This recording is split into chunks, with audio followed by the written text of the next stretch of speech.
வெற்றி சத்தி சீரியலில் இப்போ ஒரு அருமையான எபிசோட் வந்திருக்கு. ஸ்கிப் பண்ணாமல் ஃபுல்லோடையும் கேளுங்க. அதுக்கு முன்னாடி இந்த வீடியோ பிடிச்சிருந்துச்சுன்னா லைக் பண்ணி பாருங்கள். ரொம்ப பிடிச்சிருந்துச்சுன்னா நம்ம சேனலுக்கு வந்து சப்ஸ்கிரைப் பண்ணி கண்டினியூஸாக ஆதரவு வந்துட்டாங்க. இதுக்கும் எனக்கும் எந்த விதமான சம்மந்தமும் இல்லைங்கிற மாதிரி நீதிமணி வந்து பேசுகிறாங்க.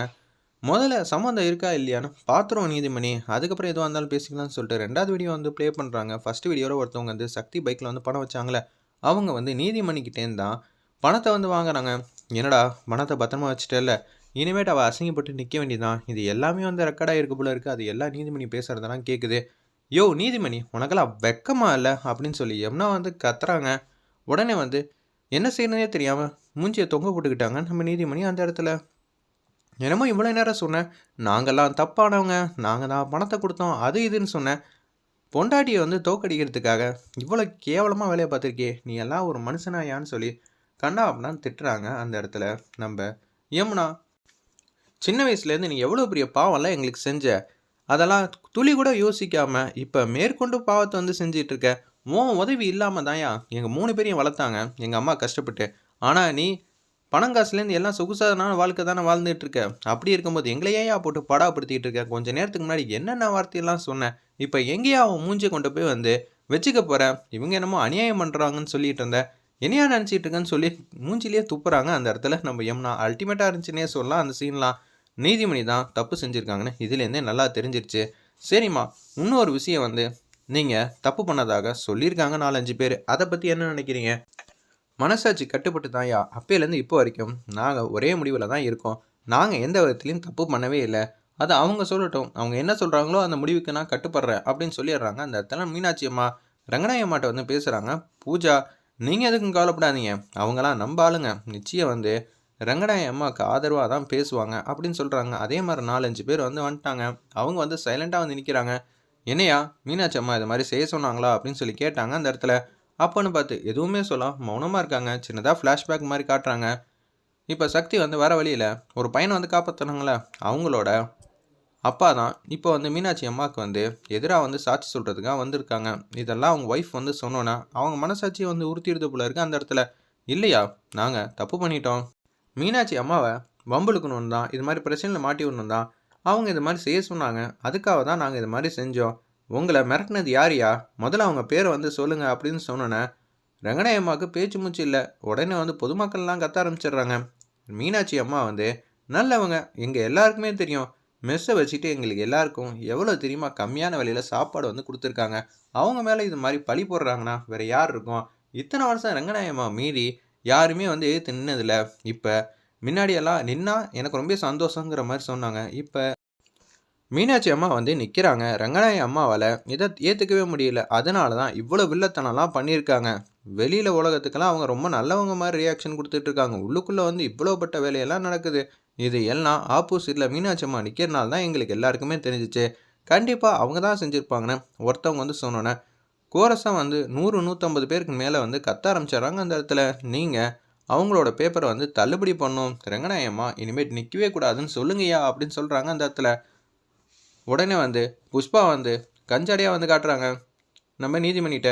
நீ தானேயா பண்ண இதையும், உன்னை பார்த்தாலே எனக்கு அசிங்கமாக இருக்குதுன்னு சொல்லி சும்மா காச்சும் அடிக்கிறாங்க அந்த இடத்துல. புஷ்பா வந்து நீதிமணியை, எதுக்கு புஷ்பா என்னை அடிக்கிறேன், நான் இது மாதிரி பண்ணவே இல்லை, வேறு வழி இல்லை, உன்னை நான் கூடிய சீக்கிரம் ஈஸியாக வந்து வெளியில் வந்து எடுத்துகிட்டு வந்துடுறேன், அதெல்லாம் பிரச்சனை இல்லை. ஒரு தப்பு பண்ணாலும் 2 தப்பு பண்ணாலும் ஒரே விஷயம் தானே, இல்லாட்டி ரங்கநாயகம்மா பேர் புகழும் தான் வந்து போயிடும், பார்த்துக்க அப்படின்னு சொன்னேன். சரி அதுக்குன்னு அடிக்காத, ஓவராக ரியாக்ஷன் கொடுக்காத, பரவாயில்ல பார்த்துக்கிறேன்னொன்னே நீதிமணி தான் தப்பு செஞ்சுருக்காங்க தெல்ல தெளிவாக தெரிஞ்சிச்சு. இப்போ நான் என்ன பண்ணணும் அப்படின்னு சொல்லி கேட்குறாங்க அந்த அதிகாரி. ஒன்றும் சக்தி வந்து பேசுகிறாங்க. எங்கள் அம்மாவுக்கு நிம்மதியே இல்லாமல் ஆக்கிட்டாங்க. உண்மையும் நியாயமும் எங்கள் பக்கம் இருக்குது. அது ஆதாரம் இருந்ததுனால தான் நீங்களாம் நம்புறீங்க.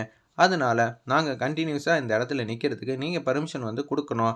எங்கள் பேப்பரை வந்து தள்ளுபடியெல்லாம் பண்ணக்கூடாது அப்படின்னு சொல்லிடுறாங்க அந்த இடத்துல. சரி, நீங்கள் நிற்கிறதுக்கு பர்மிஷன் வந்து நல்லாவே இருக்குது. ஏன்னா எல்லா ஆதாரமும் வந்து நம்ம நீதிமணி தான் பண்ணியிருக்காங்க. தெல்ல தெளிவாக ப்ரூவ் பண்ணிட்டீங்க. நீதிமணியை வந்து உள்ளே வைக்கணும். நான் இதை வந்து ஹையர் அஃபீஷியல்கிட்ட வந்து பேசுகிறேன்னு சொன்னனால நீதிமணி வந்து தரன்னு இழுத்துட்டு போகிறாங்க. அது மட்டும் இல்லையா, இங்கே ஏகப்பட்ட பிரச்சனை சூழ்ச்சியெல்லாம் வந்து நடந்துகிட்டு இருக்கு. அதனால 24 மணி நேரமும் எங்கள் அம்மாவையும் எங்களையும் பாதுகாக்கிறதுக்கு யாராவது ஒருத்தர் வந்து இருக்கணும். ஏன் கேட்குறேன்னா, இப்போ பாதிக்கப்பட்டவங்க அடுத்தது என்ன செய்வாங்கன்னே தெரியாது அப்படின்னு சொன்னோன்னே, சரிம்மா நான் பார்த்துக்கிறேன், இனிமேட்டு நீங்கள் என்ன தப்பு பண்ணாலும் அது நீங்கள் செஞ்சதா இல்லை, வெளி உலகத்துக்கு தான் காட்டிட்டீங்களே, நிச்சயம் உங்கள் ஆப்போசிட் டீம் தான் வந்து செய்வாங்கன்னு என்னால் புரிஞ்சுக்க முடியுது. இன்னொரு வாட்டி மீனாட்சி அம்மா மேலே பழி போடுற மாதிரி யாரும் நடந்துக்கிட்டிங்கன்னா கண்டிப்பாக அடுத்த சைடில் இருக்கிற யாருமே நிற்க முடியாது, பார்த்துக்கங்க. அப்புறம் சோலோவாக அவங்க ஜெயிக்கிற மாதிரி ஆகிடுங்கிற மாதிரி மாஸ் பண்ணுறாங்க அந்த அதிகாரிங்களாம். சொல்லிட்டு நிம்மதியாக வந்து வீட்டுக்கு வந்து வந்துடுறாங்க. ஒரு பக்கம் ரங்கநாயம்மா வந்து பேரதிர்ச்சியாக வந்து நிற்கிறாங்க. என்னடா அது சத்திய சோதனை ஆயிடுச்சு, இப்படியே போயிட்டு இருந்துச்சுன்னு வச்சுக்கோங்களேன், நீங்கள் வந்து தோத்துருவீங்க. உங்கள் தோல்வியை யாராலையும் தடுக்க முடியாது. சக்தி இதெல்லாம் பார்த்துக்கிட்டே இருக்காங்க. இப்படியே போயிட்டு இருந்துச்சுன்னு வச்சுக்கோங்களேன், ஒன்றும் பண்ண முடியாது அப்படின்னு சொல்லும்போது பூஜா வந்து ஏகப்பட்ட பேரை வந்து கூட்டிகிட்டு வராங்க வீட்டுக்கு. அப்பன்னு பார்த்து அவங்க எல்லாம் சொல்கிறாங்க, இவங்க தான் நம்ம எல்லாருக்காகவும் வந்து நிற்க போகிறாங்க, நின்று நமக்கு உதவி செய்ய போகிறாங்க. அதாவது பிரச்சாரத்துக்கு வந்து உதவி செய்ய போகிறாங்க. போஸ்டரு பேனரு இதெல்லாம் வைக்கிறதுக்காக தான் இவங்களாம் வந்திருக்காங்கன்னு சொல்லி பூஜா வந்து பேசுகிறாங்க. நாங்கள் உங்களுக்காக ஆதரவாக நிற்க மாட்டோம், உங்களுக்காக எந்த வேலையும் செய்ய மாட்டோம், நாங்கள் எல்லாருமே வந்து மீனாட்சிக்கு ஆதரவாக வந்து நிற்க போகிறோம் அப்படின்னு சொன்னோன்னே வெற்றி வந்து கடுப்பாயிட்டாங்க. நீங்கள் என்ன ஃப்ரீயாக வந்து செய்கிறீங்க, காசு வாங்கலை, ஒன்றுக்கு 2 பேமெண்ட் தரேன், நீங்கள் இந்த வேலையை சிறப்பாக செஞ்சு கொடுங்க அப்படின்னு சொல்லி வெற்றி வந்து பேசுகிறாங்க. முடியாதியா, காசு வாங்காமல் மீனாட்சி அம்மாவுக்கு ஃப்ரீயாக வந்து செஞ்சு கொடுக்கலான்னு முடிவு பண்ணுறோம். நீங்கள் எல்லாம் தலைக்கு ₹1,00,000 கொடுத்தா கூட நாங்கள் யாரும் எந்த வேலையும் செய்ய மாட்டோம். ஆனதை பார்த்துக்கங்க. இந்த பக்கம் அநியாயத்தோட நீங்கள் இத்தனை வருஷம் ஜெயிச்சிட்டு இருந்திருக்கீங்க. ஆனால் நாங்கள் நியாயம் பக்கம் நிற்கணும்னு நாங்கள் முடிவு பண்ணிட்டோம். அதனால் மீனாட்சி அம்மாவுக்கு தான் எங்களோட முழு ஆதரவு. நீங்கள் என்ன வேணாலும் பண்ணிக்கங்க. உங்களோட பணங்காசுலாம் பார்த்து பயப்படுறதுக்கு நாங்கள் ஒன்றும் சாதாரண ஆள்லாம் கிடையாது. எங்கள் பின்னாடி மீனாட்சி அம்மா இருக்காங்க. அவங்க உங்களை உண்டெல்லாம் ஆக்கிடுவாங்கன்னு சொல்லிட்டு மாதம் வந்து 30-40 பேர் வந்து அங்கேருந்து கிளம்புறாங்க. எனக்கு தெரிஞ்ச பட்சத்தை நம்ம தோக்கிறத யாராலையும் தடுக்க முடியாது போல இருக்கே. நம்ம எப்படி இருந்தாலும் ஜெயிச்சிடும்னு நினச்சேன். ஆனால் இப்போ இல்லை தெரியுது, அதுக்கு வாய்ப்பே இருக்கிற மாதிரி தெரில. இப்படியே போயிட்டு இருந்துச்சு மீனாட்சி அம்மா, அப்புறம் ஜெயிச்சிருவாங்க, அப்புறம் எதுவும் இல்லாமல் ஆகிடும். நீங்கள் ஊன்னு சொல்லுங்க அத்தை, மீனாட்சி அம்மாவை ஏதாவது பண்ணிடலாம் அப்படின்னு சொல்லும்போது, ஏ பூஜா, உன்னால தாண்டி எங்கள் அம்மா வந்து தப்பான முடிவெல்லாம் எடுத்துக்கிட்டே இருக்காங்க. அப்போனா நீ இன்னமும் மீனாட்சி அம்மாவுக்கு தான் ஆதரவாக வந்து நிற்கிறியா அப்படின்னு சொல்லி கேட்குறாங்க நம்ம பூஜா. நான் ஒன்றும் அப்படியெல்லாம் சொல்லியே, பின்ன உங்கள் அம்மாவுக்கு எதிராக யாரோ ஒருத்தவங்க நின்னானோ அவங்கள வந்து அடித்து துரத்தி விட்ட. ஆனால் இப்போ மீனாட்சி அம்மாட்ட நீ எதுவுமே வந்து சொல்ல மாட்டேங்கிறிய, பேசக்கூட மாட்டேங்கிற. அப்படி இருக்க சுச்சுவேஷனில் நீ எல்லாம் மீனாட்சி அம்மா ஜெயிக்கணும் தான் நினைப்ப, உங்கள் அம்மா தோக்கணும் தானே நினைக்கிற அப்படின்னு சொன்னோன்னே பேரதிர்ச்சியாக வந்து யோசிக்கிறாங்க நம்ம வெற்றி. நான் இன்னமும் உங்கள் மேலே தாம்மா வந்து அன்பு பாசம் வச்சுருக்கேன். ரங்கநாய அம்மாவை யாராலையும் ஜெயிக்க முடியாது. இது உங்கள் மேலே சத்தியமா, நான் உங்களுக்காக வேலை பார்த்து தரேன். 30-40 பேரை பார்த்தா என்னென்ன செய்வாங்களோ அதை விட சிறப்பாக வந்து நான் செஞ்சு கொடுக்குறேம்மா, எனக்கு பிரச்சனையே இல்லைங்கிற மாதிரி வெற்றி வந்து வாக்குறுதி கொடுத்துட்டு அங்கேருந்து கொடுக்கணும்னு போகிறாங்க. என்ன நடக்க போகுதுன்னு ஒன்றும் புரியலங்கிற மாதிரி யோசிச்சுட்டு இருக்கப்ப மீனாட்சி அம்மா வீட்டை விட்டு காலி பண்ண சொன்னாங்களே அவங்க வராங்க. வீட்டை காலி பண்ணி கொடுத்துட்றாங்க, எந்த பிரச்சனையும் இல்லை. இல்லைம்மா, நான் தப்பான முடிவு எடுத்துட்டேன், அதுவும் ஏகப்பட்ட பேர்லாம் வந்து என் மனசை வந்து கலைச்சிட்டாங்க, அதனால தான் பயந்துட்டேன்.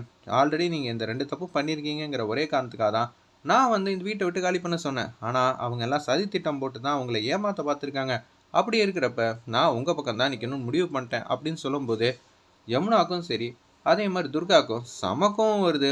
இஷ்டத்துக்கு மாற்றி மாற்றி சொல்லி எங்கள் அம்மாவை அவமரியாதை பண்ணிவிட்டு இப்போ என்னடா இப்படியெல்லாம் பேசிகிட்டு இருக்கீங்கன்னு அவங்க 2 பேர் கோவத்தில் இருக்காங்க. இனிமேட்டு நான் யாருக்கும் பயப்பட மாட்டேம்மா, அப்படியே ஏதாவது என்னை மிரட்டினாங்கன்னா நான் வந்து அங்கே புகார் கொடுத்துருவேன் அப்படின்னு சொல்லிட்டு அவர் மட்டும் கிளம்புறாப்புல. ஒரு பக்கம் பாத்தியாமா, நீ தான் ஜெயிக்க போகிறேன்னு தெரிஞ்சதுனால எல்லாரும் வந்து பயந்துக்கிட்டு இந்த மாதிரி சொல்கிறாங்க. இது பயம் இல்லடி, ஹவுஸ் ஓனருக்கு எந்த பக்கம் நியாயம் இருக்குது எந்த பக்கம் தப்பு இருக்குதுன்னு தெரிஞ்சிச்சு. அதனால தான் நம்ம பக்கம் வந்து சப்போர்ட் பண்ண ஆரம்பிச்சிட்டாங்க நம்ம ஹவுஸ் ஓனருங்கிற மாதிரி அந்த இடத்துல பேசுகிறாங்க. சரி, இருக்கிற ஜாமான்லாம் எடுத்து நம்ம உள்ளே வைப்போம், எதுவாக இருந்தாலும் பார்த்துக்கலாம் அப்படின்னு சொல்லும்போது சங்கிலி, புஷ்பா, பூஜா 3 பேர் வந்து தனியாக பேசிகிட்டு இருக்காங்க. சங்கிலி ரொம்ப அப்செட்டாக இருக்காங்க. ஆரம்பத்துலேருந்து நம்ம திட்டம் போடுறோம், நடத்துகிறோம், தோக்குறோம், திட்டம் போடுறோம், நடக்கிறோம், தோக்குறோம்னு சொல்லி இதுவே வந்து 10-15 வாட்டி சொல்கிறாங்க. இதில் என்னக்கா சுவாரஸ்யம் இருக்குது, இதுக்கு எடுத்தோடனே தோற்று போயிடலாமே அப்படின்னு சொல்கிறாங்க. இந்த வாட்டி வேற ஒரு ஆளை வந்து இறக்குறோம், மீனாட்சி அம்மா அமுச்சு வச்சுருவோம், இதை வந்து ரங்கநாயம்மா மேலே பழி போட்டுருவோம், இதுதான் நம்ம